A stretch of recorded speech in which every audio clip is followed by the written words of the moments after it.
ഇന്നത്തെ ലോകത്തിൽ സാങ്കേതിക വിദ്യയില്ലാതെ ജീവിക്കുന്നത് അസാധ്യമാണ്.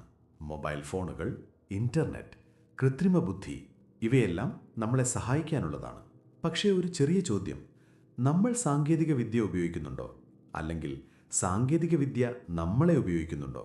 ഇന്നത്തെ തലമുറ ബുദ്ധിമുട്ടുകൾ നേരിടുമ്പോൾ അവർ പങ്കുവെക്കുന്നില്ല, അവർ ചോദിക്കുന്നില്ല, അവർ ആലോചിക്കുന്നില്ല, അവർ തിരയുന്നു.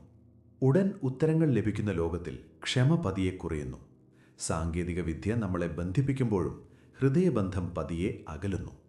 അധിക ആശ്രയം മാനസിക ശക്തിയില്ലാതെ അപായകരമാകാം. സാങ്കേതിക വിദ്യ പ്രശ്നമല്ല, പക്ഷെ നിയന്ത്രണമില്ലാത്ത ഉപയോഗം മാനസിക അസന്തുലിതാവസ്ഥയുണ്ടാക്കാം. പ്രത്യേകിച്ച് ഇന്നത്തെ കുട്ടികൾക്ക് കാത്തിരിക്കാൻ, പങ്കുവയ്ക്കാൻ, ഭാവങ്ങൾ പ്രകടിപ്പിക്കാൻ പഠിപ്പിക്കുന്നത് വളരെ പ്രധാനമാണ്. സാങ്കേതിക വിദ്യ നിരോധിക്കേണ്ടതില്ല, പക്ഷേ മാനസിക സമതുലിതാവസ്ഥ പരിശീലിപ്പിക്കണം. സാങ്കേതിക വിദ്യ ഒരു ഉപകരണമാണ്, മാനസിക ശക്തി ഒരു ജീവിത നൈപുണിയാണ്. ബുദ്ധിയുള്ള ഉപകരണങ്ങൾ ഉണ്ടാകുന്നതുകൊണ്ട് മാത്രം ബുദ്ധിയുള്ള മനസ്സുണ്ടാകില്ല. ആദ്യം ആലോചിക്കൂ, പിന്നെ തിരയൂ.